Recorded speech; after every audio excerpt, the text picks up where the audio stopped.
The iPhone Fold isn't just another Apple product leak. This could be the device that completely resets the foldable market. For years, Android brands have been experimenting with folding phones, pushing bigger displays, larger batteries, and multitasking features. Apple stayed silent, watched, refined. And now, according to growing rumor consensus, the iPhone Fold is finally launching later this year, and it might come with the biggest battery Apple has ever put inside a smartphone. And that's where things get very interesting. Let's start with the battery, because this is the headline feature that could quietly make the iPhone Fold dominate. Back in November, early supply chain chatter suggested Apple was testing battery capacities between 5400 mAh and 5800 mAh.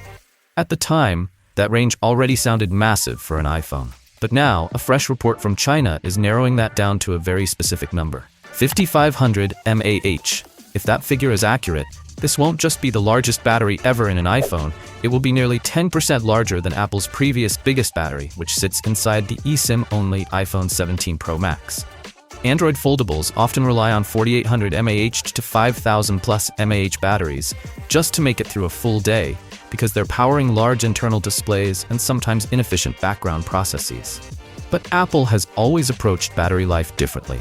Instead of chasing raw capacity numbers, Apple focuses on deep software and hardware integration.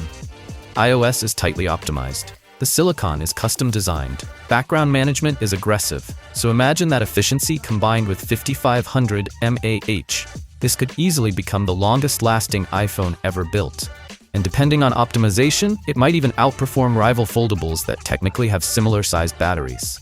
Now let's talk about the design and displays. The iPhone Fold is expected to feature a 7.8-inch inner display when unfolded. That's essentially iPad mini territory.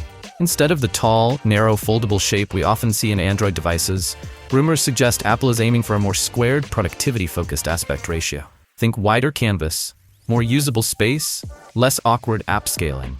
This could make multitasking feel far more natural, especially if Apple introduces enhanced split-screen features in iOS specifically for this device. On the outside, you're reportedly getting a 5.5-inch cover display. That's smaller than traditional Pro Max iPhones, but still large enough for everyday tasks: messaging, calls, quick browsing, and notifications. Closed, it stays compact. Opened, it transforms into a mini tablet. That duality could be one of its biggest strengths. Camera hardware also looks serious, and Apple doesn't seem to be cutting corners just because this is a first-generation product. Reports point to dual 48-megapixel rear cameras. Most likely, we're looking at a primary wide sensor and an ultra-wide.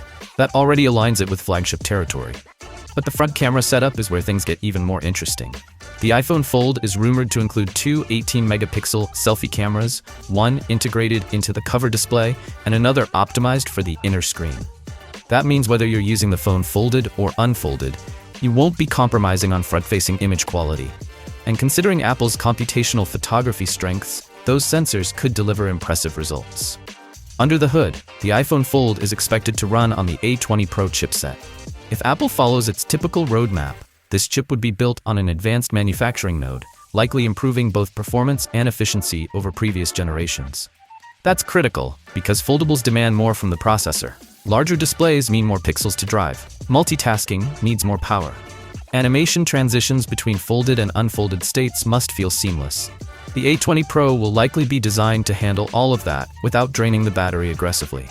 The foldable market has existed for years, but no device has truly felt like the definitive version of the concept. Apple tends to enter categories late, but when it does, it aims to refine and standardize them. So, what do you guys think about the upcoming iPhone Fold? Let me know your thoughts in the comments down below, and as always, I will see you guys in my next video.